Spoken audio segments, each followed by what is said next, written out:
আমাদের স্কুলের ছাত্র এখন বিশ্ববিখ্যাত গবেষক। তাকে প্রধান অতিথি হিসেবে পেয়ে আজ আমরা গর্বিত।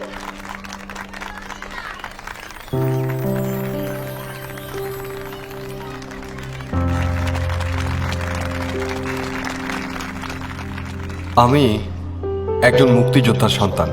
কথাটা মনে পড়লেই বুকটা গর্বে ফুলে ওঠে। বঙ্গবন্ধু শেখ মুজিবুর রহমানের আহ্বানে বাবা যখন মুক্তিযুদ্ধে যেতে চাইলেন, দাদি তার মাথায় হাত রেখে বলেছিলেন, দেশটা স্বাধীন করে এসো। তেমনি বড় হয়ে আমি যখন বিদেশে পড়াশোনা করতে যেতে চাইলাম, বাবা আমাকে বাধা দেননি, শুধু বলেছিলেন, দেশের জন্য প্রস্তুত হয়ে এসো। 10 বছর পর পিএইচডি শেষ করে দেশে ফিরে আমি সত্যিই বিস্মিত। কত বদলে গেছে আমার দেশটা, কিন্তু কিছু পরিবর্তন এখনো বাকি। নভেম্বরের এক রাতে বাবা মৃত্যুকে খুব কাছে থেকে দেখেছিলেন। তাদের বাংকারের গুলি প্রায় শেষ। হঠাৎ শত্রুর একটা গ্রেনেড এসে পড়ল খুব কাছে। বাবা জমে গেলেন ভয়ে। পাশ থেকে ঝাঁপিয়ে পড়লেন তারই কিশোর সহযোদ্ধা। গ্রেনেড নিয়ে ছুড়ে দিলেন শত্রুর দিকে। গ্রেনেড বেশি দূর পৌঁছায়নি, কিন্তু শত্রুর গুলিতে চিরতরে অকেজো হয়ে গেল তার পা। এই মানুষগুলো পুরোটা জীবন বিলিয়ে দিয়েছেন আমাদেরকে স্বাধীনতা এনে দেবার জন্য। আমরা আমাদের হৃদয়ে এবং সমাজের সর্বোচ্চ সম্মানের আসনে তাদেরকে যদি না বসতে দিই, তাহলে কে বসবে? সৌভাগ্যের ব্যাপার হলো, আজ আমাদের মাঝে সেই বীর মুক্তিযোদ্ধা উপস্থিত। আমরা তাকে ডাকতাম ছোট কাকা বলে।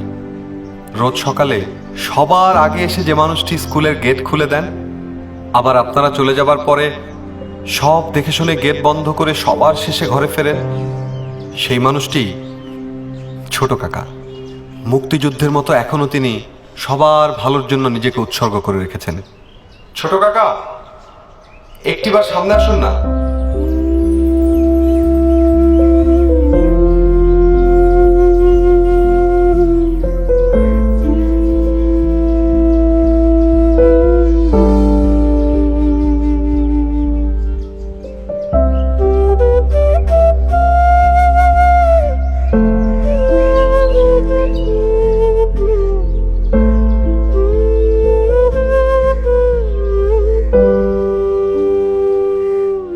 এই সম্মানের আসন আপনারই প্রাপ্য।